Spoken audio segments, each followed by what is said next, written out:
दोस्तों बहुत बहुत स्वागत करता हूं आप सभी का। 14 अप्रैल यानी बाबा साहेब अम्बेडकर की जयंती बहुत ही अद्भुत तरीके से आज मनाई गई। ऐसा कोई भी शख्स नहीं है जिसने आज बाबा साहेब के सामने सिर नहीं झुकाया, भले ही मजबूरी में ही सही, लेकिन आज सभी को बाबा साहेब के सामने सिर झुकाना पड़ा। राष्ट्रपति, प्रधानमंत्री, पीएम, सीएम, डीएम, एसपी, हर किसी ने आज बाबा साहेब को अपने अपने तरीके से नमन किया, उन्हें याद किया। हालांकि कुछ तस्वीरें ऐसी भी सामने आई जो नहीं आनी चाहिए थी। मध्य प्रदेश से एक ऐसी तस्वीर सामने आई है जहां पर एक अम्बेडकर विरोधी ने अम्बेडकर जयंती की रैली में घुसकर अजीबोगरीब हरकत की, लेकिन जब वो पकड़ा गया तो उसकी जमकर पिटाई हो गई। वहीं अमेरिका ने बाबा साहेब अम्बेडकर के नाम पर एक नए पुरस्कार की घोषणा की है। तो आज की वीडियो हमारी बहुत इंपॉर्टेंट है, बहुत दिलचस्प वीडियो है। ये वीडियो आप लोग पूरा इत्मीनान से, ध्यान से देखिएगा, जिससे पूरा मुद्दा आपको आसानी से समझ में आए। तो सबसे पहली जो तस्वीर है मैं आपको दिखाने जा रहा हूँ मध्य प्रदेश के छतरपुर के बाबा की। इनको तो आप पहचानते होंगे, बागेश्वर धाम सरकार यानी धीरेंद्र शास्त्री, जो हिंदू राष्ट्र के लिए यात्रा निकाल रहे थे, याद है। इन्होंने आज बाबा साहेब को नमन किया है। बाबा साहेब की 135वीं जयंती पर कोटि कोटि नमन किया है बागेश्वर धाम ने। और जैसे ही बागेश्वर धाम के एक्स हैंडल, ट्विटर हैंडल से ये तस्वीरें सामने आई, लोगों ने इन्हें याद दिलाया, अरे फिर वो हिंदू राष्ट्र का क्या हुआ? क्या अब हिंदू राष्ट्र नहीं बनेगा? क्या आपने हिंदू राष्ट्र बनाने का जो संकल्प लिया था वो अब ख़त्म हो गया? और दोस्तों आपको याद दिला दें, जब तक हमारे देश में संविधान है, ये देश धर्मनिरपेक्ष राष्ट्र ही रहेगा, ये कोई धार्मिक राष्ट्र नहीं बनने वाला है। तो बाबा साहेब के सामने सभी को झुकना पड़ रहा है। एक और तस्वीर मैं आपको दिखाने जा रहा हूँ। राष्ट्रपति महोदया द्रौपदी मुर्मू ने किस तरीके से बाबा साहेब के सामने हाथ जोड़े हैं, नमन किया है। ये तस्वीर है, आप देखिए, बहुत ख़ास तस्वीर है। ये तस्वीर सुबह 9 बजे की तस्वीर मैं आपको दिखा रहा हूँ। 14 अप्रैल के मौके पर गुजरात, गांधीनगर गुजरात से ये तस्वीर सामने आई है। गांधीनगर गुजरात में किस तरीके से द्रौपदी मुर्मू ने बाबा साहेब को नमन किया, ये तस्वीर दोस्तों बहुत ख़ास है। अब मैं आपको वो तस्वीर दिखाने जा रहा हूँ जो इस समय सोशल मीडिया पर बहुत ज़्यादा वायरल है। ये देखिए, प्रधानमंत्री नरेंद्र मोदी की ये तस्वीर है। प्रधानमंत्री नरेंद्र मोदी ने बाबा साहेब को किस तरीके से नमन किया, ये तस्वीर भी आप देख लीजिए। हालांकि जैसे ही प्रधानमंत्री ने बाबा साहेब को नमन किया, जो उनके कट्टर विरोधी थे वो नाराज़ हो गए और प्रधानमंत्री को भी सोशल मीडिया पर ट्रोल करने लगे। अगर आप प्रधानमंत्री के सोशल मीडिया हैंडल पर जाएंगे और कमेंट आप पढ़ेंगे तो आप समझ जाएंगे कि किस मानसिकता के लोग हैं जो बाबा साहेब की जयंती मनाने का विरोध कर रहे हैं। इस बीच उत्तर प्रदेश के अंबेडकर नगर से एक बहुत बड़ी खुशखबरी सामने आई है। अंबेडकर जयंती के राष्ट्रीय पर्व पर कुल 558 मूर्तियों की स्थापना अंबेडकर नगर में की जा रही है। पूरे देश में 800 ज़िले हैं। सोचिए दोस्तों, अगर हर ज़िले में 500 मूर्ति बाबा साहेब की लगेगी तो क्या होगा? सोचिए कितनी मूर्तियां हो जाएंगी, लाखों मूर्तियां हो जाएंगी। और वैसे भी उत्तर प्रदेश की सरकार ने हर विधानसभा में 10 अंबेडकर स्मारक बनाने का ऐलान किया है। यूपी की 403 विधानसभा में इस तरह से 4000 से ज़्यादा अंबेडकर स्मारक हो जाएगा। अंबेडकर नगर जिले में यह पर्व हमेशा हर्षोल्लास से मनाया जाता है।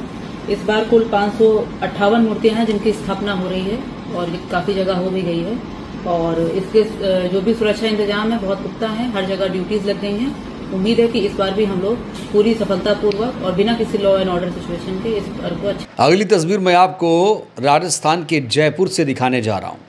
ये तस्वीर बहुत खास है। यहाँ पर बाबा साहेब का दुग्धाभिषेक किया जा रहा है, ये देखिए। और दुग्धाभिषेक कर कौन रहा है? बीजेपी के विधायक हैं, आचार्य बाल मुकुंद शायद इनका नाम है। और ये बाबा साहब को किस तरीके से नमन कर रहे हैं, ये दोस्तों तस्वीर बहुत ज़्यादा इस समय सोशल मीडिया पर वायरल हो रही है। जिंदाबाद जिंदाबाद जिंदाबाद, बाबा साहब अमर रहे, अमर रहे, अमर रहे, बाबा साहब अमर रहे, अमर रहे, जिंदाबाद जिंदाबाद जिंदाबाद, स्वामी बाल मुकुंद। तो बाबा साहेब को हर कोई नमन कर रहा है। मजबूरी में ही सही, लेकिन बाबा साहेब के सामने हर कोई झुक रहा है और वो खुद को बाबा साहेब का सच्चा हितैषी अनुयायी बताने का दावा भी कर रहा है। ये तस्वीर जो आपने देखी है दुग्धाभिषेक की, इस पर आप लोग क्या सोच रहे हैं? क्या ये सही तरीका है? इस पर आप लोग राय ज़रूर दीजिएगा। अब मैं आपको मध्य प्रदेश से एक तस्वीर दिखाने जा रहा हूँ। सबसे पहले आप ये तस्वीर देखिए। ये तस्वीर मध्य प्रदेश के मेहदीपुर सिटी से सामने आई है, जहाँ पर एक व्यक्ति ने बाबा साहेब अम्बेडकर की रैली में घुसकर विरोधात्मक नारे लगाए हैं। उसके बाद भीड़ ने इसकी कैसे पिटाई की, ये तस्वीरें आप देख सकते हैं। ये जातिवादी लोग हमेशा दूसरों के कार्यक्रमों में घुसकर माहौल को ख़राब करने की कोशिश करते हैं, लेकिन इस बार जब इस जातिवादी ने ऐसी हरकत की तो देखिए इसकी कैसे पिटाई की गई।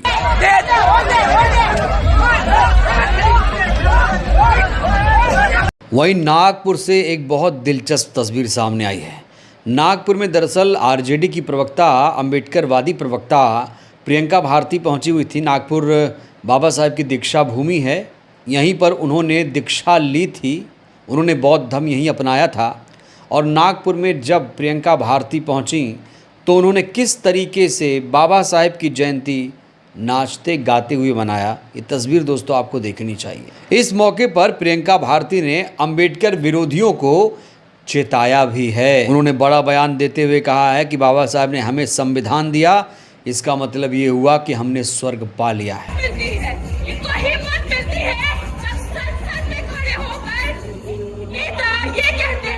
अम्बेडकर मत करो, इतना नाम भगवान का लेते तो स्वर्ग मिल जाता। यही है हमारा स्वर्ग, यही है वो स्वर्ग जिसकी कल्पना अम्बेडकर ने की और संविधान से हमें ये स्वर्ग मिला जो बराबरी देता है। दोस्तों आपको पता होना चाहिए कि बाबा साहेब महिलाओं के मुक्तिदाता माने जाते हैं। महिलाओं को सबसे ज़्यादा अधिकार संविधान से ही मिला है। इस बीच तेज तर्रार गायिका नेहा सिंह राठौर ने भी एक बड़ा बयान दिया है। उन्होंने कहा है कि अम्बेडकर, बाबा साहेब भीमराव अम्बेडकर के बारे में सबसे बड़ा झूठ ये है कि वो सिर्फ दलितों के नेता थे। सच तो ये है कि अगर डॉक्टर अम्बेडकर दलितों के मसीहा हैं तो महिलाओं के लिए भगवान से कम नहीं है। महिलाओं को नहीं भूलना चाहिए कि उन्हें संपत्ति में बराबर अधिकार दिलाने की वकालत भी डॉक्टर अम्बेडकर ने ही की थी। तो वो महिलाएं जो बाबा साहेब के महत्व को नहीं जानती हैं, संविधान के महत्व को नहीं जानती हैं, तो उन्हें नेहा सिंह राठौर के इस बयान पर विचार करने की ज़रूरत है। वहीं 14 अप्रैल के मौके पर अमेरिका से एक बहुत बड़ा ऐलान किया गया। अमेरिका के एक संगठन ने, अमेरिकी दर्शन पर केंद्रित एक संगठन ने बाबा साहेब की जयंती के मौके पर उनके सम्मान में पुरस्कार की घोषणा की है। दोस्तों ये बहुत बड़ी खुशखबरी है। ये पुरस्कार वैश्विक स्तर पर गहन रिसर्च के क्षेत्र में सीनियर खोजकर्ताओं को प्रदान किया जाएगा। तो वो लोग कहाँ गए जो कहते हैं कि बाबा साहेब ने कुछ नहीं किया, बाबा साहेब ने संविधान नहीं लिखा, संविधान तो बेकार है। भले ही मजबूरी में ही सही, लेकिन आज हर कोई बाबा साहेब के सामने नतमस्तक हो गया। बहरहाल दोस्तों इस वीडियो में इतना ही। आज आपने अम्बेडकर जयंती कैसे मनाई, राय दीजिएगा। धन्यवाद।